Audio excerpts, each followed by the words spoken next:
একজন মানুষকে যখন তার প্রিয় স্বজন আত্মীয় স্বজনরা যখন কবরস্থ করে, কবরে যখন তাকে শোয়ানো হয়, এই কবরে শোয়ানোর পর সকলে যখন তাকে মাটি দিয়ে চাপা দিয়ে চলে যায়। এই সম্পর্কে আনাস ইবনে মালিক রাদিয়াল্লাহু তাআলা আনহু বর্ণনা করেন, বিশ্বনবী সাল্লাল্লাহু আলাইহি ওয়াসাল্লাম জানিয়ে দেন, একজন ব্যক্তিকে যখন তার স্বজনেরা তার আত্মীয় স্বজনরা যখন তাকে কবরস্থ করে যায়, ওই লোকেরা যখন তাকে মাটিতে শোয়ায়ে দিয়ে তার উপরে বাঁশের কঞ্চি, তার উপরে মাটি দিয়ে তাকে যখন শায়িত করে আসে, তারা যখন কবরের ফাঁস দিয়ে অতিক্রম করে যাওয়ার যে তাদের যে পায়ের শব্দ রয়েছে, বিশ্বনবী সাল্লাল্লাহু আলাইহি ওয়াসাল্লাম বলেন, তখন ওই ব্যক্তিকে কবর থেকে তোলা হয়। ফেরেশতারা এসে তাকে প্রশ্ন করে, এমনকি তার আত্মীয় স্বজন যারা কবরের পাশ দিয়ে অতিক্রম করে, ওই ব্যক্তিদের পায়ের ধ্বনি ওই ব্যক্তি শুনতে পায়। সুবহানাল্লাহ। একজন ব্যক্তিকে যখন কবরস্থ করে, কবরস্থ করার পর ফেরেশতারা এসে তাকে তুলে তাকে সওয়াল জবাব করবে, তাকে প্রশ্ন করবে। আল্লাহ রাসূল বলতেছে, তার স্বজনরা যখন তাকে মাটি দিয়ে চলে যায়, তাদের যাওয়ার শব্দ, পায়ের জুতার শব্দ ওই ব্যক্তি কবর থেকে শুনতে পায়। সম্মানিত উপস্থিতি, একজন ব্যক্তিকে যখন কবরস্থ করা হয়, ওই ব্যক্তি মুসলমান হোক অথবা হিন্দু হোক অথবা বৌদ্ধ হোক খ্রিস্টান হোক, ওই ব্যক্তি যদি মানুষ হয়, তাহলে ওই ব্যক্তির কবরে দুইজন ফেরেশতা আসে। কয়জন? দুইজন ফেরেশতা আসে। ওই দুইজনের একজনের নাম হচ্ছে মুনকার, আরেকজনের নাম হচ্ছে নাকির। এই দুইটা শব্দের অর্থ হচ্ছে, মুনকার শব্দের অর্থ হচ্ছে অপরিচিত লোক, অর্থাৎ যাকে এই ব্যক্তি চিনে না, অপরিচিত একজন লোক। আর নাকির শব্দের অর্থ হচ্ছে ভীতিকর, অর্থাৎ দুই নম্বর যে ব্যক্তিটা তার কাছে আসবে সে দেখতে ভীতিকর হবে, সে দেখতে ভীতিকর হবে। ওই ব্যক্তি যদি জান্নাতি লোক হয় তাহলে তার ভয় থাকবে না, কিন্তু জাহান্নামী যদি লোক হয় তাহলে ওই অপরিচিত লোক এমনকি ভীতিকর ওই লোকদেরকে দেখে সে ভয় পাবে। ওই দুইজন লোক, একজন হচ্ছে ভয়ঙ্কর দেখতে। আল্লাহ রাসূল বলতেছে যে এই দুইজন লোকের আকৃতি কেমন হবে। কয়জন লোক? কয়জন লোক? দুইজন লোকের আকৃতি কেমন হবে এই সম্পর্কে আল্লাহ রাসূল আমাদেরকে জানিয়ে দেন। বিশ্বনবী সাল্লাল্লাহু আলাইহি সাল্লাম বলেন, আতাহু মুনকারুন ওয়া নাকিরুন আয়ুনুহুমা মিসলু কুদুরিন নুহাসি ওয়া আনয়াবুহুমা মিসলু সায়াসিল বাকরি ওয়া আসওয়াতুহুমা মিসলুর রাদি। আল্লাহ রাসূল সাল্লাল্লাহু আলাইহি সাল্লাম আমাদেরকে জানিয়ে দেন, একজন ব্যক্তিকে যখন কবরস্থ করা হয় তখন ওই ব্যক্তির কবরে দুইজন ফেরেশতা আসে, আর ওই দুইজন ফেরেশতার নাম হচ্ছে মুনকার, আরেকজনের নাম হচ্ছে নাকির। আর এই দুইজন লোকের বলা হয়েছে, এই দুইজন লোকের চোখ হবে তামার ড্যাগের ন্যায়, এত বড় বড় এত ভয়ঙ্কর চোখ হবে, আর দাঁতগুলা হবে বলা হয়েছে গাভীর শিংয়ের ন্যায়। একটা গাভীর শিং কিরকম হয়? এরকম বড় আকৃতি, একদম কালো, এরকম কালো তার গাভীর শিংয়ের মতো তার দাঁতগুলা হবে। বলা হয়েছে ওই ব্যক্তিদের ওই দুইজন লোকের কণ্ঠস্বর হবে মেঘের গর্জনের মতো। কিসের গর্জন? মেঘের গর্জন। আপনারা শুনেন না? বর্ষাকালে দেখেন হঠাৎ করে বিজলি চমকায়, একটা ঠাড়া মারে। এই মেঘের গর্জনে যে একটা শব্দ, এদের মুখের ভাষা হবে এরকম গর্জনের মতো। দেখবেন কিছু কিছু মানুষ এদের কথা যদি ভালো কথাও বলে, মনে হয় যে কামড়ানোর জন্য আসতেছে, ঠিক না? মারার জন্য আসতেছে, কিন্তু ভালো কথা বলতেছে, কিন্তু তার কথা শুনলে মনে হয় যে সে এখন আমাকে মারবে। আবার কিছু কিছু মানুষ তার মুখের ভাষা এত মিষ্টি, কিন্তু তার মনে আছে নেফাকি। তার মুখের ভাষা যদিও মিষ্টি, তার অন্তরে আছে ওই ব্যক্তির জন্য ঘৃণা। আছে না এরকম? আবার কিছু কিছু মানুষের মুখের ভাষা একটু কঠোর, কিন্তু তার দিলটা নরম। এরকম দুই শ্রেণীর মানুষ আমাদের সমাজে আছে। কিন্তু কবরে যে দুই শ্রেণীর লোক আসবে, যে দুইজন ফেরেশতা আসবে, ওই লোকদের ভাষা হবে মেঘের গর্জনের মতো। তাদের কথা কেউ পছন্দ করে না। যেমনিভাবে বর্ষাকালে যখন মেঘের গর্জন আসে, আমরা সবাই ভয়ে লাফ দিয়ে উঠি, যেখানে থাকি, ঘুমে থাকলেও লাফ দিয়ে উঠি, ঠিক না? তো এদের ভাষা খুব কঠোর হবে, মানুষ এটা পছন্দ করবে না। সম্মানিত উপস্থিতি, একজন মৃত ব্যক্তিকে কবর দেওয়া কেমন সওয়াবের কাজ! দেখা যায় আমাদের সমাজে কিছু মানুষ যখন মারা যায়, আমরা তাদের দাফন কাফনের ব্যবস্থা করি, তাদেরকে কবরস্থ করতে যাই।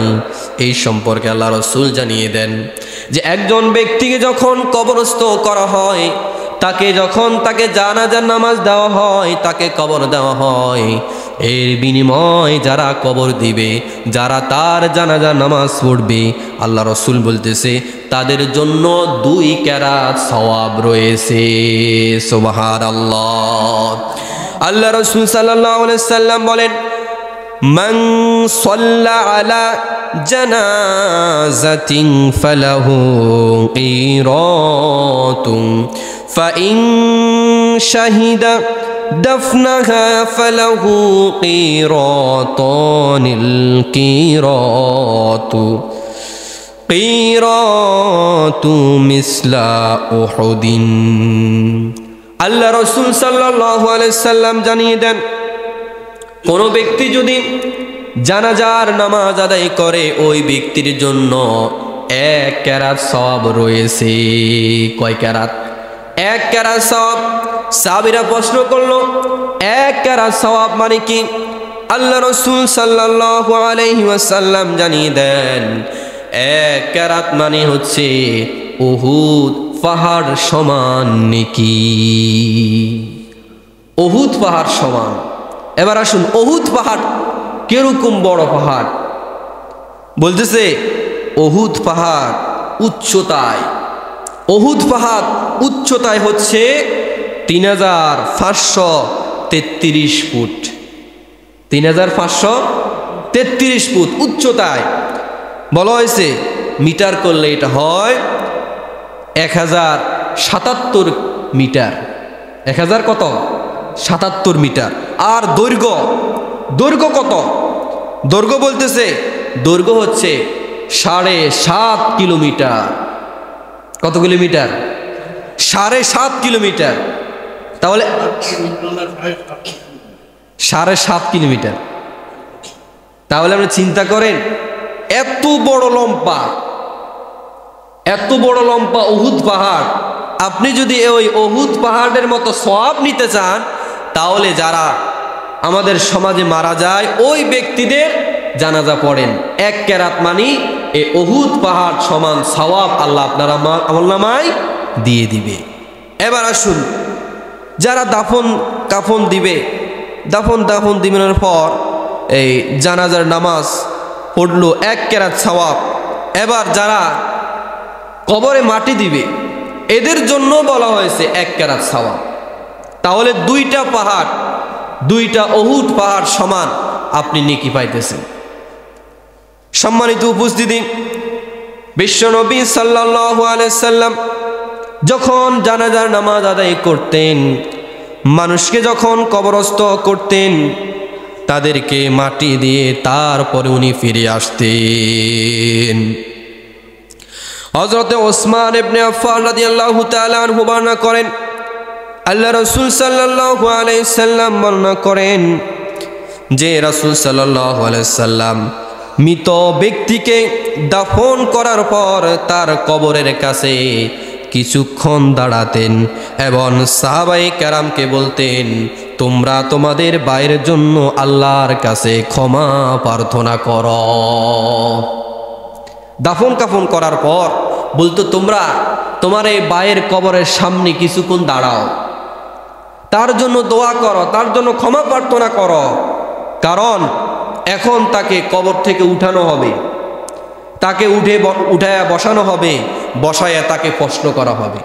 আর তোমরা তার জন্য প্রার্থনার জন্য দোয়া করো, যাতে তোমার এই ভাইয়ের প্রশ্নগুলা যেন সহজ হয়, যাতে সঠিকভাবে উত্তরগুলা দিতে পারে। সম্মানিত উপস্থিতি, এই কারণে আমাদেরকে কোনো ব্যক্তিকে কবরস্থ করার পর তার কবরের সামনে কিছুক্ষণ দাঁড়াবো, দাঁড়িয়ে তার জন্য মাগফিরাতের জন্য দোয়া করব।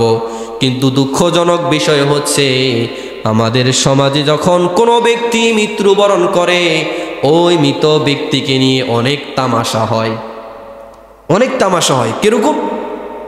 যেইটা কোরআন হাদিসে নাই, আমাদের সমাজে এইটাই বেশি প্রচলন। কোত্থেকে যে এটা পাইছে আমি জানি না। আর এখন যদি তাদেরকে সঠিকটা বলাও হয়, এরা সঠিকটাও মানতে রাজি না।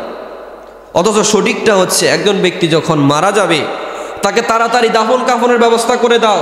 আর আমাদের সমাজের নিয়ম হচ্ছে, ছেলে রয়েছে টাকা, মেয়ে রয়েছে টাকা, বা সিটাং রয়েছে, তাদের জন্য অপেক্ষা করো, তাদের জন্য অপেক্ষা করো, তারা আসে, তাকে মাটি দিতে হবে। এই জন্য কোনো লাশকে দেখবেন 2 দিনও রাখা হয়, 2 দিনও এইভাবে রাখা হয়। অথচ আল্লাহ রসুলের সুন্নত হচ্ছে, ওই ব্যক্তি যখন মারা যায়, ওই ব্যক্তি যখন ইন্তেকাল করে, তখন কি করবে? তাকে তাড়াতাড়ি দাফন কাফনের ব্যবস্থা করো, এটাই হচ্ছে সুন্নত। এই গেল একটা। 2 নম্বরে দেখা যায় আমাদের সমাজে, যখন কোনো ব্যক্তির জানাজা পড়ে যখন তাকে বাড়ি থেকে বাইর করা হয়, অথবা কবরস্থ করার জন্য যখন নেওয়া হয়, তখন দেখবেন কিছু মানজিলের ব্যবস্থা, এই কাজ পরিবর্তন করে না। এটা সম্পূর্ণ কোরআন হাদিস বিরোধী একটা কাজ। কিন্তু এখন আপনি এটা বলতে যান, আপনাকে উল্টা আপনাকে বুঝাবে, অথচ এটা কোরআন হাদিসে নাই, এটা আমরা করতেছি। এইগুলো 2 নম্বর। 3 নম্বরে, যখন একজন ব্যক্তিকে কবরস্থ করা হয়, কবরস্থ করার পর সকল মানুষ মাটি টাটি দিয়ে তারপরে কি করে? তার জন্য হাত তুলে দোয়া করে না? অথচ আল্লাহ রসুল বলছে, তোমরা কবরের সামনে দাঁড়িয়ে থাকো, কি করো? দাঁড়িয়ে থাকো, দাঁড়িয়ে ইস্তেগফার করো, তার জন্য ইস্তেগফার করো, তার জন্য দোয়া করো, আল্লাহ ওনার প্রশ্নের উত্তরগুলো আপনি সহজ করে দেন। কিন্তু আমরা সকলে মিলে পশ্চিম দিক ফিরে মুনাজাত করে তারপরে আসি। নিয়ম এটা না। নিয়ম হচ্ছে আপনি দাঁড়িয়ে থাকে, তার স্বজনরা দাঁড়িয়ে থাকবে, তার জন্য মাগফিরাতের দোয়া করবে, এটাই নিয়ম।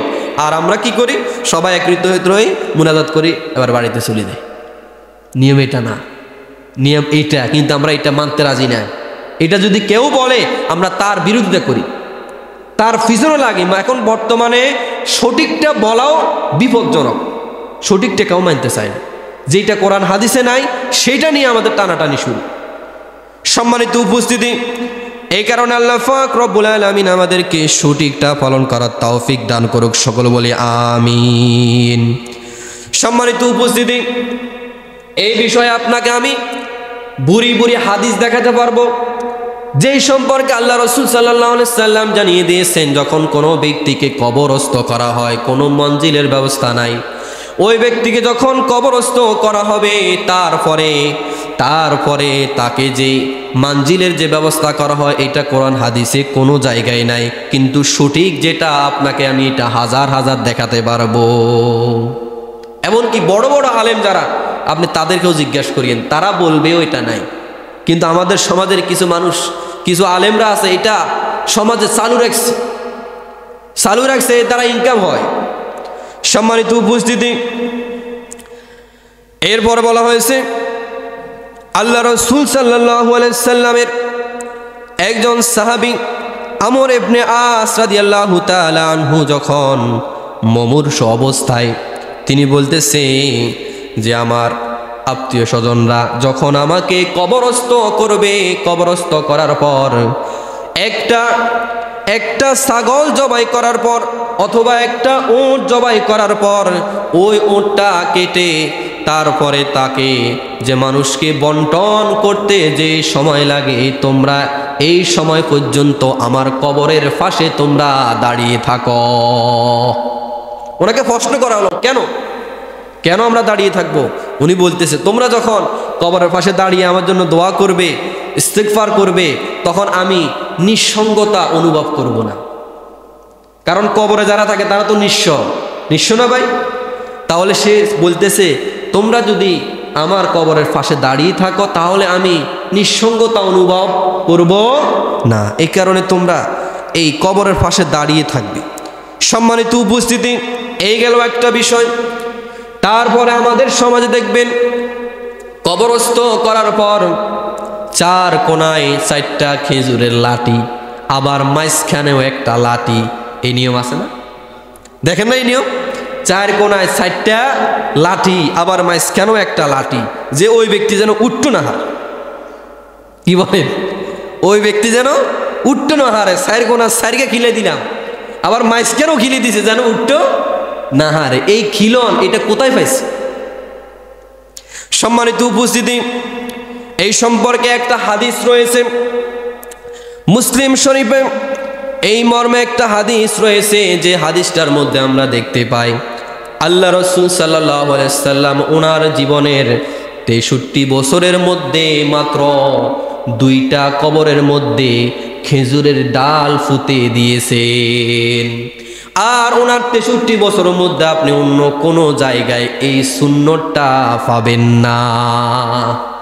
63 বছরে মাত্র 2টা কবরে, কয়টা কবর?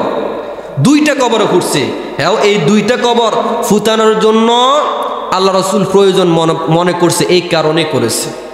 2টা কবরে, কয়টা কবরে? 2টা কবরে। আল্লাহ রাসূল সাল্লাল্লাহু আলাইহি সাল্লাম একদিন 2টা কবরের পাশ দিয়ে যাচ্ছিলেন। এমন সময় ওই কবরের পাশের সামনে, ওই কবরের সামনে দাঁড়িয়ে গেলেন। সেখানে দাঁড়িয়ে কিছুক্ষণ দাঁড়িয়ে অপেক্ষা করে তারপরে সাহাবীদেরকে বললেন 2টা খেজুরের ডাল আনো। 2টা খেজুরের ডাল আনলেন। আল্লাহ রাসূল সাল্লাল্লাহু আলাইহি সাল্লাম এই 2টা কবরের মাঝখানে, 2টা কবরের মাঝখানে 2টা খেজুরের ডাল পুঁতে দিলেন।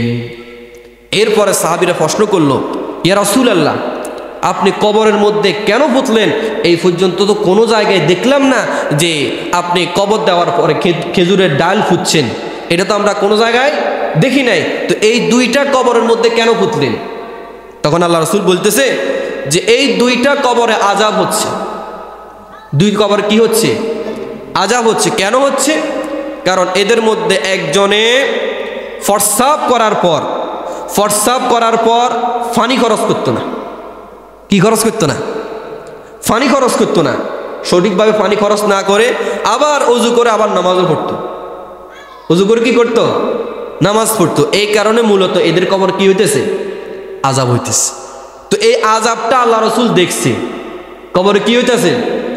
আল্লাহ রাসূলকে আল্লাহ জানিয়ে দিয়েছে এদের কবর কি হচ্ছে? আযাব হচ্ছে। আল্লাহ রাসূল এটা দেখছে। বলুন তো দেখি, আমাদের বাংলাদেশে বা পৃথিবীতে এমন কোন আলেম আছে যে একটা কবরে আযাব হয় এটা দেখার মতো তার এরকম ক্ষমতা আছে? আমার আছে? কোন আলেমের আছে? বলতে পারবো যে এই কবরে আযাব হচ্ছে, আমি দেখতে পাচ্ছি? এটা বলার কোনো সুযোগ আছে? আল্লাহ রাসূলকে আল্লাহ তাআলা সেটা দিয়েছেন, এই কারণে উনি দেখেছেন। এই কারণে ওই 2টা কবরে উনি কি করছে? খেজুরের ডাল পুঁতেছে। এই একটা সুন্নতকে মেনে আমাদের এই বাংলাদেশে মানুষ দেখবেন কবরের মধ্যে লাঠি দেয়, লাঠি পুঁততেছে। অথচ আল্লাহ রাসূলের জীবনে 63 বছরের মধ্যে 2টা কবরের মধ্যে এই লাঠিগুলো আল্লাহ রাসূল দিয়েছেন। 63 বছরের মধ্যে 2টা কবরে। আর হুরা 63 বছরে একটা কবরও যে দেয় নাই, সেই সুন্নতটা আমরা নিয়ে নেই। সেই সুন্নতটা কি আমরা নেই। বলুন তো দেখি, কোনো একটা জিনিস হঠাৎ করে করা এটা সুন্নত হবে, নাকি স্বাভাবিকভাবে করা এটা সুন্নত হবে? হঠাৎ করে যেটা করা এটা কি সুন্নত হবে না, কারণ এটা একটা কারণের জন্য করা হয়েছে। তাদের কবর আযাব হচ্ছে এই কারণে করা হয়েছে, এই কারণে করা হয়েছে, এই কারণে এটা সুন্নত না। এই কারণে যে কবরে ফুটতে হবে, ফুটলে এই কবরে আযাব বন্ধ হবে, বিষয়টা এমন না। কিন্তু আমাদের সমাজে এটা সুন্নত মনে করে, কি মনে করে? সুন্নত মনে করে করা হয়, অথচ এটা সুন্নত না। সম্মানিত উপস্থিতি, এই ধরনের বেদাতি কাজ, এই ধরনের কুসংস্কার কাজ রয়েছে, এগুলা থেকে আমাদেরকে বেরিয়ে আসতে হবে। কারণ আপনার কবরে যদি আযাব হয়, আপনার কবরে যদি গজব হয়, এই খেজুরের ডাল আপনার কিছুই করতে পারবে না। আল্লাহ রাসূল কি বলছে শুনেন, ওই দুইটা খেজুরের ডাল যখন ফুটছে, তারপরে বলতেছে এই খেজুরের ডাল যতক্ষণ পর্যন্ত শুকনা থাকবে, এই খেজুরের ডালের বদলতে তাদের কবর আযাব ক্ষমা করা হবে। যখন এটা শুকিয়ে মরে যাবে, তাদের কবর আযাব আবার শুরু, আবার কি শুরু। তাহলে আপনি যে কবরের এই খেজুরের ডাল ফুটে মনে করতেছেন কবরের আযাব ঠেকাই দিলাম, কোনো লাভ নাই, কোনো লাভ নাই। কারণ এগুলা চলতেই থাকবে। আপনি দুনিয়াতে কি নাফরমানি করছেন, এটা কি খেজুরের ডালে কি সমাধা হয়ে যাব না। সম্মানিত উপস্থিতি, আল্লাহ পাক রব্বুল আলামিন আমাদেরকে সঠিকটা বোঝার, আমল করার তৌফিক দান করুন। সম্মানিত উপস্থিতি, এবার আসুন, একজন ব্যক্তিকে যখন কবরস্থ করা হয়, একজন ব্যক্তিকে যখন কবরস্থ করা হয়, ওই ব্যক্তিকে ফেরেশতারা দুই ধরনের প্রশ্ন করবেন। বুঝে থাকলে উত্তর দেন কয় ধরনের? দুই ধরনের প্রশ্ন। এক ধরনের প্রশ্ন হবে মনস্তান্ত্রিক, আর দুই ধরনের প্রশ্ন হবে, দুই নম্বর প্রশ্ন হবে মৌখিক। একটা হবে মনস্তান্ত্রিক, মনস্তান্ত্রিক প্রশ্ন করা হবে, আর দুই নম্বর প্রশ্ন করা হবে মৌখিক। সম্মানিত উপস্থিতি, আল্লাহ পাক রব্বুল আলামিন সূরা ইব্রাহিমের মধ্যে স্পষ্টভাবে জানিয়ে দেন, ইউসাব্বিতুল্লাহুল্লাযীনা আমানু বিল কওলিস সাবিতি ফিল হায়াতিদ দুনিয়া ওয়া ফিল আখিরাহ। আল্লাহ পাক রব্বুল আলামিন বলেন, যারা ঈমানদার রয়েছে, যারা ঈমানের উপরে মজবুতভাবে দৃঢ়ভাবে রয়েছে, আল্লাহ পাক রব্বুল আলামিন তাদেরকে এই পার্থিব জীবনে এমনকি পরকালের জীবনে অর্থাৎ কবরের জীবনে তাদেরকে আল্লাহ তাআলা হেফাজত করবেন। যারা ঈমানের উপরে থাকবে তাদেরকে আল্লাহ তাআলা এই দুনিয়া তো আল্লাহ তাআলা সুখ শান্তিতে দিবেন, এমনকি কবরের জিন্দেগি তো আল্লাহ পাক রব্বুল আলামিন তাদেরকে সুখ শান্তি দিবেন। তো এই আয়াতের তাফসিরে বারা ইবনে আযিব রাদিয়াল্লাহু তাআলা আনহু বর্ণনা করতেছে যে একজন ঈমানদার যখন মৃত্যুবরণ করে, তাকে কবরে প্রশ্ন করা হয় তোমার রব কে? তো ওই ব্যক্তি যদি ঈমানের উপরে থাকে, তাকে আল্লাহ তাআলা এই রবের প্রশ্নের উত্তর দেওয়ার মতো সুযোগ করে দিবে। তোমার দিন কি? এই প্রশ্নটা উত্তর আল্লাহ তাআলা সাহায্য করবে দেওয়ার জন্য। তোমার ধর্ম কি? আল্লাহ রাসূল সাল্লাল্লাহু আলাইহি ওয়াসাল্লাম বলতেছে তাদেরকে সাহায্য করা হবে, তারা এই প্রশ্নের উত্তর দিতে পারবে। সম্মানিত উপস্থিতি, তাহলে কবরে কয় ধরনের প্রশ্ন করা হবে? দুই ধরনের প্রশ্ন। এক নম্বর প্রশ্ন করা হবে মনস্তান্ত্রিক প্রশ্ন। মনস্তান্ত্রিক প্রশ্ন কেমন করা হবে?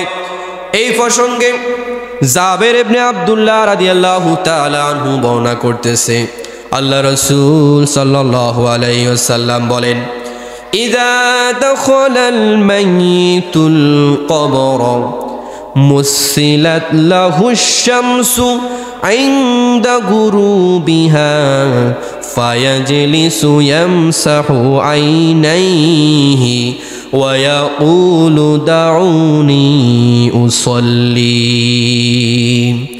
আল্লাহ রাসূল সাল্লাল্লাহু আলাইহি ওয়াসাল্লাম বলেন, কোনো ব্যক্তিকে যখন কবরস্থ করা হয়, কবরস্থ করার পর যখন ফেরেশতারা এসে তাকে কবরে উঠাবে, তাকে উঠে বসানো হবে, ওই ব্যক্তি কবরে উঠার পর সে চোখ মুছতে থাকবে।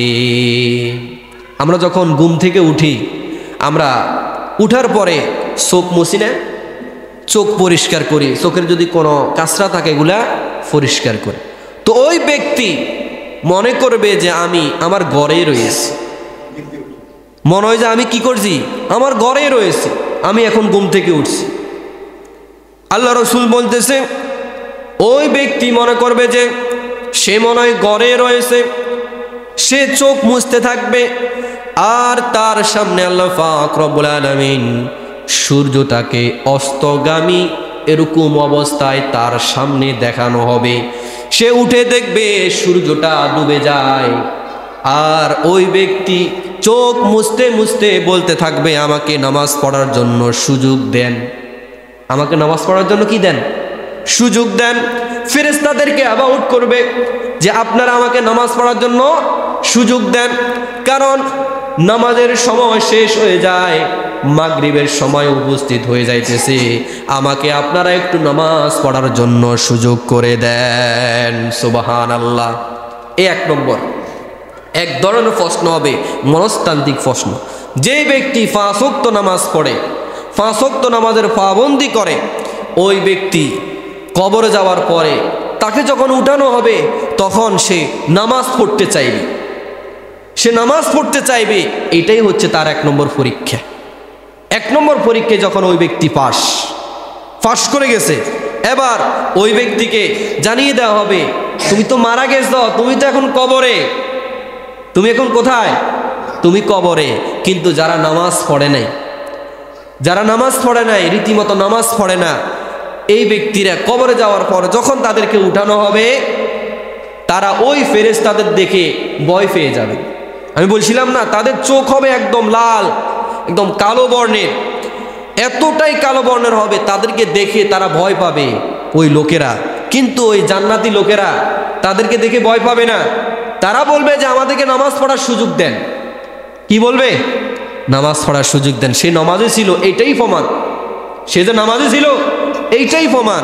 কিন্তু আমরা যারা নামাজ সঠিকভাবে আদায় করি না, 1 ওয়াক্ত পড়লে আর 1 ওয়াক্ত পড়ি না, নামাজের কোনো গুরুত্ব, নামাজে যে একটা গুরুত্ব আছে আমাদের মধ্যে এইটাই নেই। অনেকের মধ্যে দেখবেন সুযোগ পাইছি পড়ছি, অথবা দেরি হয়ে গেছে পড়ি না, বা সুযোগ পাইলে পড়ি, না পাইলে পড়ি না। জাগ্রত হচ্ছি পড়ছি ফজর নামাজ, আর জাগ্রত হইল পড়ি না, মানে এরকম হয়ে গেছে। অথচ আপনি ঘুমেছিলেন, আপনি ঘুম থেকে জাগ্রত হয়েছেন, নামাজের সময় যদি থাকে আপনি নামাজটা আদায় করবেন, যদি নামাজের সময় নাও থাকে তারপরও আপনি কাজাটা আদায় করতে হবে। এটাই নিয়ম, এইটা হচ্ছে নামাজের একটা গুরুত্ব। এখন মনে করি যা নামাজের সময় শেষ হয়ে গেছে, পড়ার দরকার নেই, এইভাবে হেলাই খেলায় আমরা অনেকে নামাজটা পড়ি না। আবার অনেকে আছে আমরা যদিও নামাজ পড়ি কিন্তু নিয়মিত পড়ি না, মানে 1 ওয়াক্ত পড়লে আর 1 ওয়াক্ত পড়ি না, কাজে কামে থাকি বা বাজারে থাকি বা দোকানে ফাটে থাকি, মানে হেলাই খেলাই আমরা সময়টা নষ্ট করে দিই। একটা নিয়মিত যে নামাজ, নামাজের জন্য একটা তাগাদা, যে 1 ওয়াক্ত নামাজ পড়লাম, আর 1 ওয়াক্ত নামাজের জন্য মন থেকে চাইতেছে, আযান দিয়ে দিছে, যায় ওযু করে নামাজ পড়লাম, একটা নামাজের প্রতি কি একটা গুরুত্ব, আগ্রহ, এটা কিন্তু আমাদের মধ্যে দেখা যায়। এই ফার্সি মনে কইছে পড়লাম, আবার পারি নাও পড়ি নাও। এই শীতকালে দেখবেন অনেকে এই গরমকালে নামাজ পড়তো, কিন্তু এখন শীতকালে নামাজ পড়ে না। মানে শীত আসছে যদি বলি যে নামাজ পড়েন না কেন, ও ভাই শীতে কেন নামাজ পড়ে, পানিও তো ধরতে পারি না, এরকম অনেক অজুহাত আছে। সম্মানিত উপস্থিতি, বলেন তো দেখি, এই শীতের মধ্যে যদি ওই ব্যক্তি মারা যায়, তাকে কি কবরের মধ্যে কি আগুনের মধ্যে রাখা হবে? মাটির মধ্যে, একদম ঠান্ডা মাটির মধ্যে রাখা হবে না? তাহলে সেখানে আপনি কিভাবে থাকবেন? সম্মানিত উপস্থিতি, এই কারণে যারা নিয়মিত নামাজ পড়ে ওই ব্যক্তিরা তাদের কবরে যখন তাদেরকে উঠানো হবে, তারা উঠে বলবে আমাদেরকে নামাজ পড়ার জন্য সুযোগ দিন। এই 1 নম্বর পরীক্ষা তার করা হয়ে গেছে। এবার তাকে আল্লাহ তাআলা আরো একটা পরীক্ষা করবেন। সেই পরীক্ষার প্রশ্ন হবে চারটা। কয়টা প্রশ্ন? চারটা হবে। একজন ইমানদারের জন্য প্রশ্ন হবে 60টা, আর একজন বেঈমানের জন্য প্রশ্ন হবে 3টা। কয়টা? 3টা। একজন বেঈমান তো যখন তাকে উঠাই বসানো হবে, সে তো সেখানে ভয় পেয়ে গেছে। সে তো প্রথম পরীক্ষায় কি ফেল, প্রথম পরীক্ষায় কি ফেল। তারপরে যে 3টা প্রশ্ন করবে এগুলা তো অটোমেটিকে ফেল, এগুলা বলার কোনো সুযোগ নেই। তো এই ইমানদার যারা, এদেরকে প্রশ্ন করা হবে কয়টা? 4টা। আর যারা বেঈমান তাদেরকে প্রশ্ন করা হবে 3টা। এবার আসুন, একজন মৃত ব্যক্তিকে যখন কবরে ফেরেশতারা উঠাবে, তাদেরকে যে প্রশ্ন করা হবে, একজন ইমানদার লোক সম্পর্কে বারা ইবনে আযিব রাদিয়াল্লাহু তাআলা আনহু বর্ণনা করেন, বিশ্বনবী সাল্লাল্লাহু আলাইহি ওয়াসাল্লাম জানিয়ে দেন, একজন ব্যক্তিকে যখন কবরের মধ্যে ফেরেশতারা উঠে বসাবে, তাদেরকে 1 নম্বর প্রশ্ন করবে, তোমার রব কে? ওই লোকটা যদি ইমানদার হয়, ওই লোকটা যদি ভালো মানুষ হয়, মুত্তাকি হয়, ইমানদার হয়, সে ব্যক্তি উত্তর দিবে, আমার রব হচ্ছেন আল্লাহ। সুবহানাল্লাহ। কি বলবে? আমার রব কে? আল্লাহ। আমাদের রব কে? আল্লাহ। তো ওই ব্যক্তি বলে দিবে, আমার রব হচ্ছেন আল্লাহ। আর ওই ব্যক্তি যদি বেঈমান হয়, ইহুদি খ্রিস্টান বা অন্য কোনো ধর্মের হয়, তাহলে সে বলবে, না আমি জানি না, আমি জানি না, এই কথা বলবে। 2 নম্বরে তাকে প্রশ্ন করা হবে, অমা দীনুকা, তোমার দিন কি? সে বলবে, আমার দিন হচ্ছে ইসলাম। আমার দিন কি? আমার দিন কি? আমাদের দিন কি? ইসলাম পেয়ে যারা খুশি। আল্লাহ তাআলা বলতেছে, আল ইয়াউমা আকমালতু লাকুম দীনাকুম ওয়া আতমামতু আলাইকুম নি'মাতি ওয়া রাদিতু লাকুমুল ইসলামা দীনা। আজকে তোমাদের জন্য তোমাদের ধর্মকে পরিপূর্ণ করে দিয়েছে, তোমাদের জন্য পরিপূর্ণ করে, তোমাদের জন্য হাজার হাজার ধর্মের মধ্যে আমি মনোনীত করে দিলাম ইসলাম। কি করে দিয়েছে? ইসলাম। দেখবেন পৃথিবীতে কত ধর্ম আছে। হিন্দু একটা ধর্ম আছে, বৌদ্ধ আছে, খ্রিস্টান রয়েছে, এইভাবে হাজার হাজার ধর্ম। তো আল্লাহ তাআলা বলতেছে, দুনিয়াতে হাজার হাজার ধর্মের মধ্যে তোমাদের জন্য আমি মনোনীত করেছি, পছন্দ করেছি হচ্ছে ইসলাম। তো ওই ব্যক্তি যদি ইসলাম পেয়ে খুশি থাকে, ইসলাম পেয়ে কি থাকে? খুশি থাকে। আমাদের মধ্যে নামদারি কিছু মুসলমান আছে, এরা কিন্তু ইসলাম পেয়ে খুশি না। তারা বলে যে আমাদের ধর্মের মধ্যে সব দিকে শুধু বাধা, সব দিকে কি বাধা। একটা বিয়ে বাড়িতে যাইতে পারি না, বলে যে বিয়ে বাড়িতে যাইলে চোখ নামায় রাখতে হবে, ফতেঘাটে চললে চোখ নামায় রাখতে হবে, আবার 5 ওয়াক্ত নামাজ পড়তে হবে, আবার শীতের মধ্যে কিভাবে যে নামাজ পড়ি। তারপরে বলতেছে আবার আমাদের নিজের টাকার জাকাত দিতে, আবার বলে যে আমরা দান সদকা করতে। কি প্রয়োজন আছে এই ধর্মে জন্মগ্রহণ করি? এরকম কিন্তু অনেকেই বলে। কিন্তু এটা বলে যারা এই ধর্মের বিষয়ে নানাবিধ কথা বলে, ধর্মের যে কোনো বিষয় নিয়ে কটাক্ষ করে, ওই ব্যক্তিরা কিন্তু এই প্রশ্নের উত্তর দিতে পারবে না। ওমাইয়াবতাগি গয়রল ইসলামি দীনা, বলতেছে ইসলাম ছাড়া অন্য কোনো ধর্মের বিষয় নিয়ে যদি আমার সামনে আসো, এটা আমি পছন্দ করব না। এই কারণে আপনি ইসলাম পেয়ে যদি খুশি থাকেন, ইসলামের নিয়ম নীতি নিয়ে যদি খুশি থাকেন, ইসলামের রাজনীতি, ইসলামের সমাজনীতি, ইসলামের অর্থনীতি, ইসলামের জীবন ব্যবস্থা, এটা নিয়ে যদি আপনি খুশি থাকেন, তাহলে আপনি কবরের প্রশ্নের উত্তর দিতে পারবেন। এখন আমাদের যে কোরআন আল্লাহ আমাদেরকে দিয়েছে, এই কোরআনটা আমরা 2 ভাবে নিয়েছি। কয়ভাবে নিয়েছি? 2 ভাবে নিয়েছি। আমাদের বিয়ে অনুষ্ঠান, এই বিয়ে অনুষ্ঠানে দেখবেন বিয়ের শুরু থেকে একদম শেষ পর্যন্ত যতগুলা নিয়ম নীতি আছে, দেখবেন এই সবগুলাই কিন্তু মানুষের বানানো। একমাত্র শুধু যে হুজুর এনে কোরআনের কয়েকটা আয়াত পড়ে এই কবুল বলানো হয়, শুধু এইটা আছে ইসলামের। একদম শুরু থেকে মেয়ে দেখা হতে শুরু করে একদম মেয়েকে বিদায় দেওয়া পর্যন্ত, এরপরে বছরে বছরে খাজনা তো আছে, কাঁঠালের সিজনে কাঁঠালের খাজনা, তারপরে কোরবানির সিজনে কোরবানি গরুর খাজনা, তারপরে আবার আমের সিজনে আমের খাজনা, এভাবে কিন্তু খাজনা দেওয়া লাগে। আবার বিয়ে দেওয়ার পরে 1 নম্বর খাজনা সেটা হচ্ছে কি জানেন? Sofa set. তারপরে ঘরের আসবাবপত্র, ওইটা সেইটা, এটা হচ্ছে একটা ঘরের কি খাজনা। সর্বপ্রথম এখান থেকে শুরু হয়েছে। বলেন তো দেখি, এগুলা কি কোনো ইসলামে আছে? ইসলামে যৌতুক হালাল না হারাম? এ হারাম করছে কে? বলেন না, কে করছে? একটা মেয়েকে যে আপনি এত বড় করে যে তার ঘরে দিতেছেন, সে যে এমনি এমনি পাই গেছে, সে তো আপনাকে খাওয়ানো দরকার ছিল আরো। বলেন তো দেখি, একটা মেয়েকে যখন বাবা মা লালন পালন করে, এই মেয়েকে দেখি ব্যবসা করার জন্য লালন পালন করে, যে এই মেয়েকে আমি অন্য জায়গায় বিক্রি করব, বিক্রি করার জন্য, বিক্রি করার পর আমি কিছু টাকা পাবো, এই জন্য। তো এত বড় করে যে আপনার বাড়িতে পাঠাইছে, আপনি তো শুকরিয়া আদায় করা দরকার, আপনি তো আপনার শ্বশুরকে হাদিয়া দেওয়া দরকার, পুরস্কৃত করা দরকার। আপনি সেইটা না করে আপনি বাহাইয়ার মতো আপনি তাদের কাছে ওইটা চান, সেইটা চান। তারপরে তাদের মানুষ খাওয়ানো লাগবে। বলা হয় যে আমাদের আত্মীয় স্বজন অনেক বেশি ব্যয়সাব, আমাদের তো 400 মানুষ খাওয়ানো লাগবে, এরকম বলে না ভাই? আমাদের আত্মীয় স্বজন অনেক বেশি, তাদেরকে যদি না খাওয়ান তাহলে মানিজ্য থাকবে না। তো এইটা বলে যারা জোর জবরদস্তি করে মেয়েদের মা বাবা এত কষ্ট করে তাদেরকে লালন পালন করছে, তারপর আপনার 14 গোষ্ঠীকে খাওয়ানো লাগে, আপনার বাড়িতে সোফা সেট, আপনার বাড়িতে গরু ছাগল যাই দেওয়া লাগে, সবগুলা যা আপনাকে দিতেছে, এটা হয়ে গেছে হারাম। এগুলা খাওয়া হারাম। এটা কোনোভাবে ইসলাম সাপোর্ট করে নাই। ইসলামে বিটা সহজ, একদম সহজ, কিন্তু আমরা কঠিন করে ফেলি।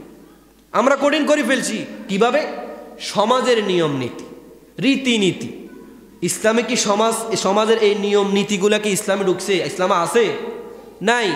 তো এই সমাজের নিয়ম নীতি যারা মানেন, সমাজের এই নিয়ম নীতি যারা ফলো করেন, তারা কিন্তু মূলত ইসলামটাকে ফয়েজ করেন না। তারা কিন্তু এই কবরের প্রশ্ন দিতে গেলে তারা হিমশিম খাবে।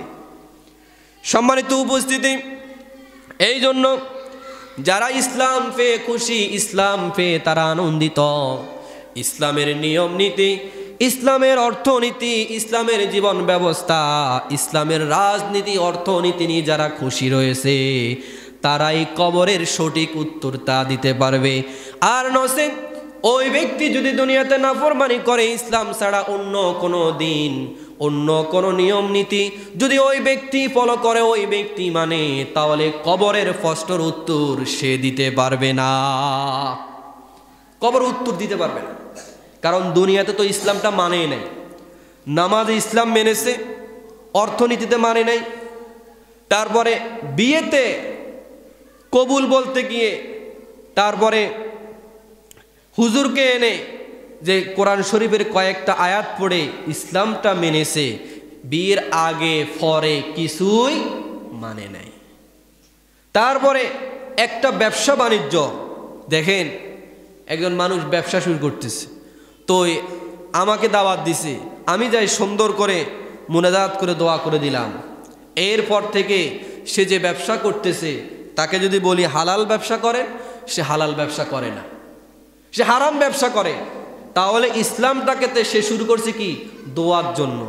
দোয়া করে দিছি, এবার আমার ব্যবসা আমি করি। তারপরে সে চিন্তা করে, এবার আমি হালাল ব্যবসা করি না হারাম ব্যবসা করি, এটা আমার দায়িত্বে। সে ইসলামটা মানে না। তারপরে সমাজে, রাষ্ট্রে দেখবেন সব জায়গায় ইসলামটাকে আমরা এক পাশে রেখে দিয়ে আমরা মানুষের বানানো, এমনকি ইহুদি খ্রিস্টানদের মদদে আমরা তাদের মত অনুসরণ করে আমাদের জীবন ব্যবস্থা, আমাদের সমাজটা আমরা পরিচালিত করতেছি। তারপরে দেখেন, একজন মানুষ যখন মৃত্যুবরণ করে, মৃত্যুবরণ করার পর ওই ব্যক্তিকে কবরস্থ করা হয়। কবরস্থ যখন বললাম যে এখানে অনেকগুলা নিয়ম নীতি আছে যেগুলা মানুষের বানানো নিয়ম নীতি, তো ইসলামের গুলা বাদ দিয়ে আমরা মানুষের নিয়ম নীতি এগুলা গ্রহণ করতেছি। এভাবে অনেক কথা রয়েছে যেখানে আমরা ইসলামটাকে এক পাশে রেখে দিয়ে আমরা ইসলামটাকে না মেনে মানুষের বানানো মত, মানুষের বানানো মূলনীতি নিয়ে আমরা আমাদের জীবনটা গঠন করতেছি।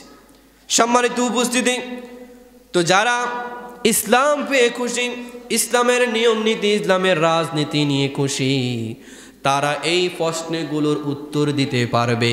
আমাদের মধ্যে কিছু নামাজি লোক রয়েছে, তারা বলে যে ইসলাম দিয়ে, কোরআন দিয়ে নামাজ পড়া যায়, কিন্তু কোরআনের কোনো রাজনীতি নাই, এরকম আছে না? অথচ আল্লাহ রাসূল সাল্লাল্লাহু আলাইহি ওয়াসাল্লাম এরা কতটুক মুসলিম একটু শুনেন। আল্লাহ রাসূল সাল্লাল্লাহু আলাইহি ওয়াসাল্লাম মক্কা থেকে মদিনায় হিজরত করছেন, এটা তো আমরা সকলে জানি না? মক্কা থেকে মদিনায় গেছে, মদিনায় গিয়ে 10 বছর কোরআন দিয়ে রাষ্ট্র পরিচালিত করেছেন। এরপরে সাহাবায়ে কেরাম তারা এই কোরআন দিয়ে তারাও 30 বছর পর্যন্ত রাষ্ট্রটা পরিচালিত করেছে। তো যেই লোকেরা বলে যে কোরআনে রাজনীতি নাই, কোরআনে অর্থনীতি নাই, সমাজনীতি নাই, আমি ওদেরকে বলতে চাই আপনি পরিপূর্ণভাবে আল্লাহ রসুলকে মানেন নাই। আপনি যদিও নামাজ পড়েন, আপনি যদিও যাকাত দেন, হজ করেন, দান সদকা করেন, তারপর আমি বলি আপনি ইসলামের রাজনীতি মানেন না, সমাজনীতি না মানেন না, আপনি টাটকা একজন মুনাফিক। কারণ মুনাফিক যারা, আল্লাহ বলতেছে তারা কোরআনের কিছু মানে কিছু ছাড়ে। তো দেখবেন নামাজে মানছে কিন্তু সমাজে মানে না, এরা কিন্তু টাটকা মুনাফিক। সম্মানিত উপস্থিতি, এই কারণে যারা ইসলাম পেয়ে খুশি এই লোকেরা কিন্তু আল্লাহ তাআলার এই কবরের যে প্রশ্ন করা হবে যে তোমার ধর্ম কি, তারা উত্তর দিতে পারবে। এরপর আসুন আল্লাহ রাসূল সাল্লাল্লাহু আলাইহি সাল্লাম আমাদেরকে জানিয়ে দেন 3 নম্বরে কবরে প্রশ্ন করা হবে যে তোমার নবীকে, তোমার নবীকে। তখন ওই ঈমানদার লোক সে বলবে আমার নবী হচ্ছে মুহাম্মদ সাল্লাল্লাহু আলাইহি ওয়াসাল্লাম। অন্য অন্য হাদিসের মধ্যে বলতেছে আল্লাহ রাসূলকে দেখানো হবে, তার সামনে দেখানো হবে। তখন ওই ব্যক্তি যদি ঈমানদার হয়, ওই ব্যক্তি বলে দিবে ইনি হচ্ছে আমার রাসূল মুহাম্মদ সাল্লাল্লাহু আলাইহি ওয়াসাল্লাম। আর ওই ব্যক্তি যদি দুনিয়াতে রাসূলের দলের যদি না থাকে, ইহুদি খ্রিস্টান অথবা তাদের মত অনুসারে চলে, ইসলামী আন্দোলন, কোরআনের রাজনীতি যদি না করে, তাহলে ওই ব্যক্তি এই প্রশ্নের উত্তর দিতে পারবে না। সম্মানিত উপস্থিতি, একটা জিনিস ফলো করেন, হযরত ইব্রাহিম আলাইহিস সালাম, ইব্রাহিম আলাইহিস সালাম রাজনীতি করেছেন কোরআনের না? আর নমরুদ এই কিসের রাজনীতি করেছে? মানুষের মন গড়া রাজনীতি, দুইটা জিনিস। এরপর আসুন হযরতে মূসা আলাইহিস সালাম, উনি রাজনীতি করেছেন কোরআনের, আর ফেরাউন করেছে মন গড়া, ঠিক না ভাই? তো বর্তমানে আমাদের নবী বিশ্বনবী সাল্লাল্লাহু আলাইহি সাল্লামের আমরা যারা অনুসারী, আমরা যারা রাসূলকে মানি, ইসলামকে মানি, আমরা রাজনীতি করি কোরআনের। আর যারা এর বাইরে অন্য কোনো মানুষের মতাদর্শ, অন্য কোনো মানুষের পিছনে করে, তারা রাজনীতি করতেছে কার? মানুষের, ঠিক না ভাই? যোগে যোগে এটা দুইটা জিনিস থাকবে, ভালো খারাপ এই দুইটাই থাকবে। তো তাদের যোগও ছিল, আমাদের যোগেও কি থাকবে। কেউ করবে মানুষের রাজনীতি, আবার কেউ করবে কোরআনের রাজনীতি। যারা মানুষের রাজনীতি করবে তারা কোরআনের রাজনীতিকে জীবনও মানবে না, তারা এটাকে জীবনও সাপোর্ট করবে না। ফেরাউন করে নাই, নমরুদ করে নাই, আবু লাহাব করে নাই, কারণ তারা চাইছে দুনিয়াতে তাদের মন গড়া মস্তিষ্ক, তাদের মন গড়া থিওরি দিয়ে এই দুনিয়া চালানোর। কিন্তু আল্লাহ বলছে না, কোরআন দিয়েই দুনিয়া চালাতেই হবে। কিন্তু এই জন্যই আল্লাহ রাসূল সাল্লাল্লাহু আলাইহি সাল্লাম প্রায় 27টা যুদ্ধ। কয়টা যুদ্ধ? 27টা যুদ্ধে আল্লাহ রাসূল নেতৃত্ব দিয়েছেন। এই নেতৃত্ব দিয়ে আজকে এখানে ইসলাম। আর আমাদের এখন মুসলমানরা বলে কিসের রাজনীতি? এরা কোন ধরনের মুসলমান? ইসলাম যদি সেই 27টা যুদ্ধে আল্লাহ রাসূল নেতৃত্ব না দিতেন, সেই বদর, উহুদ, খন্দক যদি না হতো, ইসলাম আজকে এখানে আসতো না। আমরা মুসলমানই থাকতাম না, কিন্তু আমরা মানুষ হিসাবে থাকতাম না, কিন্তু ইসলাম এ পর্যন্ত আসতো। সম্মানিত উপস্থিতি, এই কারণে আপনি যদি আল্লাহ রাসূলের রাজনীতি করেন, ইসলামের রাজনীতি করেন, তাহলে আপনি কবরে আল্লাহ রাসূলকে দেখার সাথে সাথে আপনি চিনে যাবেন। আর যদি দুনিয়াতে আপনার অনুসারী, আপনার আদর্শের নেতা যেই হক না কেন, আপনি যদি নামাজিও হন, আপনি যদি পদ্মাশীল হন, আপনি যদি হজ হাজি হন, গাজী হন, যাই হন না কেন, আর রাসূলের রাজনীতি যদি আপনি পছন্দ না করেন, তাহলে কবরে আল্লাহ রাসূলকে দেখার পরও আপনি চিনতে পারবেন না। কোরআন দিয়ে রাষ্ট্র পরিচালিত করতে হবে। কোরআন যদি রাষ্ট্র পরিচালনা না করলে কি হবে জানেন? আল্লাহ রাসূল বলতেছে, যারা কোরআন দিয়ে রাজনীতি করে না, কোরআন দিয়ে সমাজ গঠন করে না, এই লোকেরা কবরে গেলে এই প্রশ্নের উত্তর দিতে পারবে না। সম্মানিত উপস্থিতি, এবার আসুন, 3টা প্রশ্ন হয়ে গেল। এবার 4 নম্বর প্রশ্ন হবে যে তুমি এই 3টা প্রশ্নের যে উত্তর দিয়েছ, এই 3টা প্রশ্নের উত্তর তুমি কিভাবে দিয়েছ?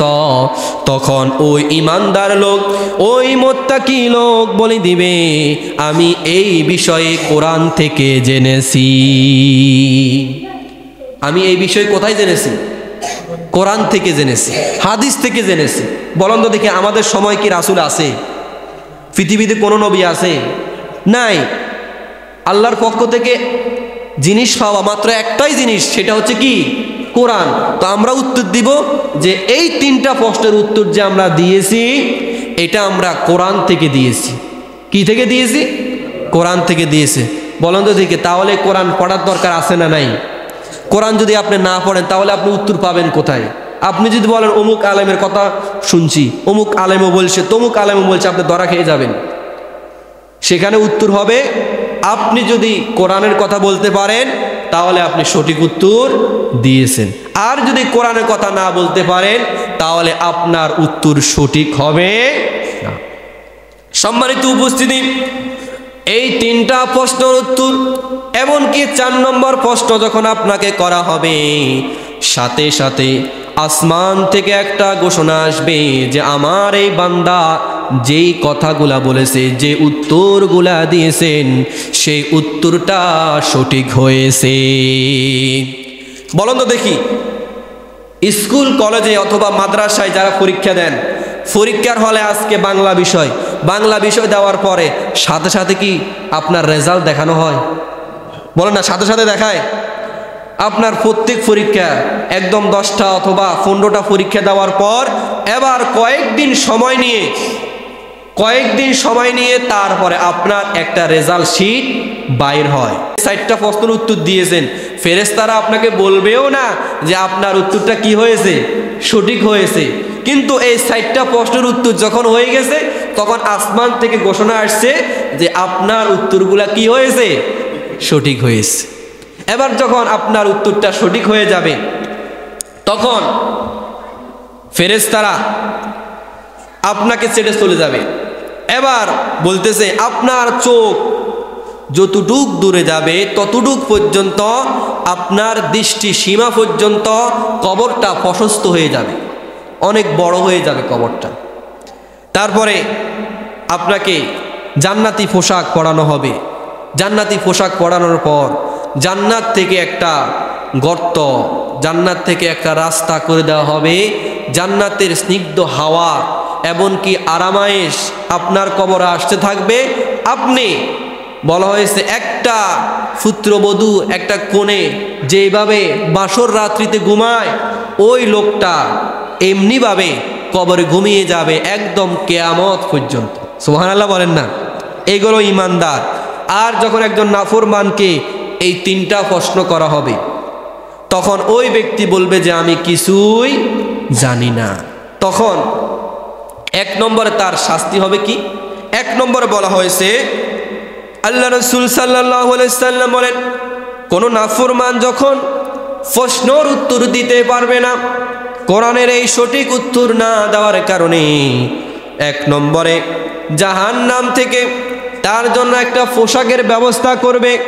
জাহান্নামের পোশাক তাকে পরিয়ে দেওয়া হবে, জাহান্নামের উত্তপ্ত পোশাক তার গায়ে পরানো হবে। এই উত্তপ্ত পোশাকের কারণে বলা হয়েছে সে কবরের মধ্যে এতটাই কষ্ট ভোগ করতে থাকবে, এক নম্বর। দুই নম্বর বলা হয়েছে তার কবরটা সংকীর্ণ হয়ে যাবে, তার কবরটা ছোট হয়ে যাবে। বলা হয়েছে তার কবরটা কেমন ছোট হবে? আমরা এখন যে কবরটা বানাই, এই কবরটা ছোট হতে হতে তার দুই পাশের যেই এই ছাকনা রয়েছে, এগুলো একটার ভিতরে একটা এমনিভাবে ঢুকে যাবে। নাউজুবিল্লাহ বলেন, এমনিভাবে ঢুকে যাবে, ওই লোকটা এত কষ্ট পাবে।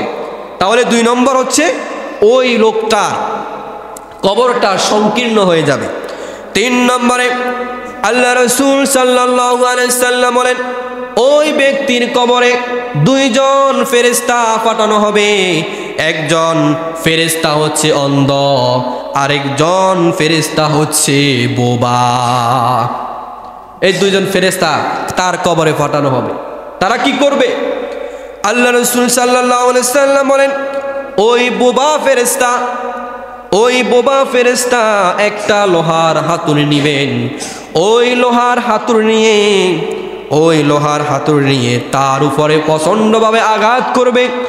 এক একটা আঘাতে আল্লাহ রাসূল বলেন, এই আঘাতটা যদি কোনো একটা পাহাড়ের উপরে দেওয়া হয়, ওই পাহাড়টা একদম ধুলায় পরিণত হয়ে যাবে। নাউজুবিল্লাহ। ওই হাতুড়ি দিয়ে যদি আমাদের পৃথিবীর কোনো একটা পাহাড়ের উপর আঘাত করা হয়, ওই পাহাড়টা একদম ধুলায় পরিণত হয়ে যাবে, ধুলা হয়ে যাবে, একদম ধুলা। কিন্তু ওই লোকটাকে এত জোরে জোরে আঘাত দেওয়া হবে, আল্লাহ রাসূল বলতেছে এক একটা আঘাতের সাথে ওই ব্যক্তিটা একদম মাটির সাথে মিশে যাবে। এরপরে আবার তাকে জীবিত করা হবে, তার মধ্যে আবার রূহ দেওয়া হবে, আবার শাস্তি দেওয়া হবে। নাউজুবিল্লাহ।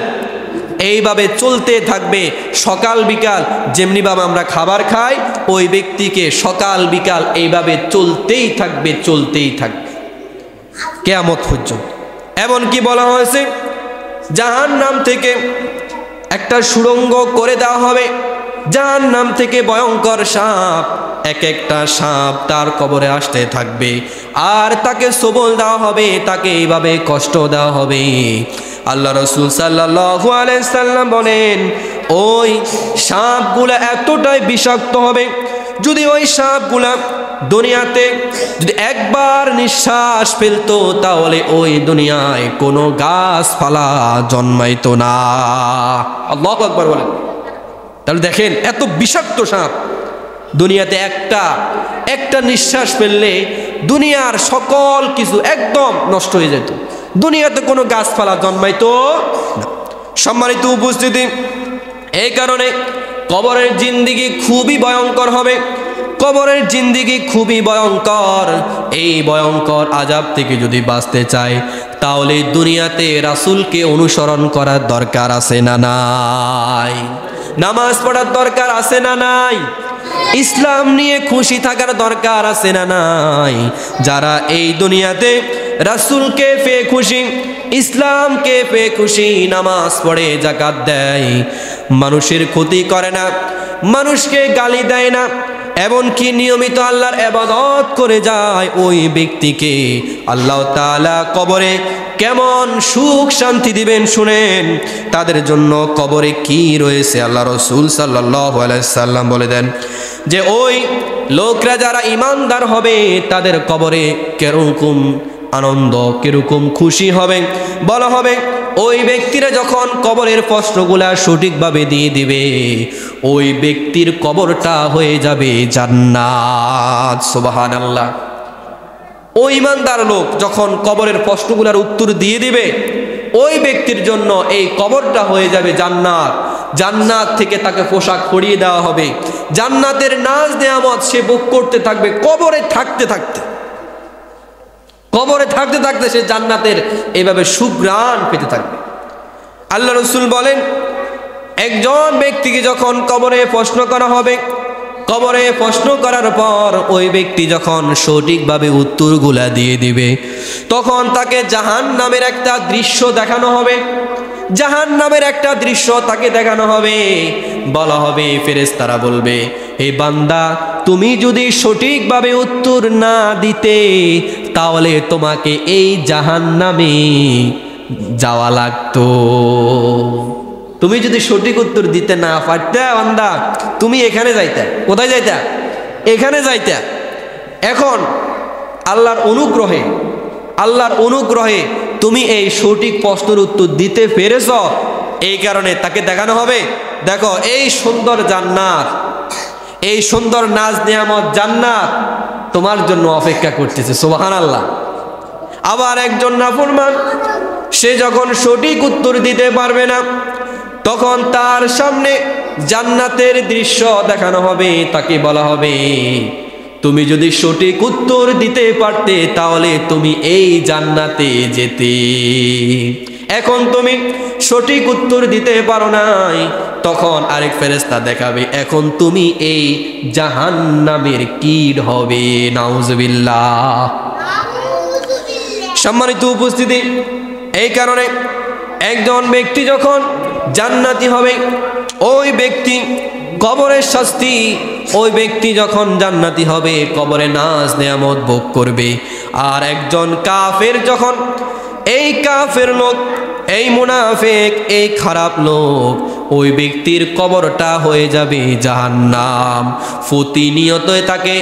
প্রতিনিয়ত তাকে এভাবে শাস্তির সম্মুখীন হতে হবে। ওই ব্যক্তি কবরে শাস্তি ভোগ করতে থাকবে ইসরাফিল আলাইহিস সালামের সিংহায় ফুৎকার দেওয়ার আগ পর্যন্ত। এইভাবে জাহান্নামের এক একটা আযাব তাকে ভোগ করানো হবে।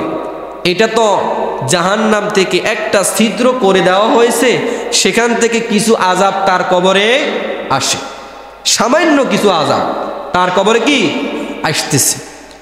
বলা হয়েছে 70টা সাপ। কয়টা সাপ? 70টা সাপ তার কবরে আসবে। বলা হয়েছে এই সাপগুলা এতটাই ভয়ঙ্কর, এরা যদি দুনিয়াতে একটা নিঃশ্বাস ফেলতো, এই দুনিয়াতে কোনো গাছপালা জন্মাইতো না। এটা সর্বনিম্ন সাপের বিষের পাওয়ার। কিন্তু ওই ব্যক্তি, ওই জাহান্নামী লোককে সকাল বিকাল ওই জাহান্নামের দৃশ্য দেখায় বলবে, দেখ এই কবরে তোর কি আযাব হয়, যদি জাহান্নামে যাস আরো কত আযাব তোল্লায় অপেক্ষা করে। বুঝা গেছে যে এই কবরে তো সামান্য আযাব তুই ভোগ করতে পারছিস না, কিন্তু যখন এই জাহান্নামে যাবি সেখানে তোর জন্য আরো কত বিশাল বড় বড় সাপ অপেক্ষা করতেছে। সম্মানিত উপস্থিতি, তাহলে একজন কাফের, তার জন্য তার কবরে ভয়াবহ আযাব, সকাল বিকাল তাকে এই আযাবগুলো দেখানো হবে। এই আযাবের শাস্তি সে ভোগ করতেই থাকবে, করতে থাকবে কিয়ামত পর্যন্ত। সম্মানিত উপস্থিতি, আমরা জাহান্নাম থেকে পানা চাই। আল্লাহ রাসূল বলেন, কোনো ব্যক্তি যদি বলে যে আল্লাহ আমি জাহান্নাম থেকে তোমার কাছে পানা চাই, তখন আল্লাহ তাআলা জাহান্নামকে বলে, জাহান্নাম এই লোকটা তোমার আযাব থেকে পানা চাই, এখন তুমি কি বলো?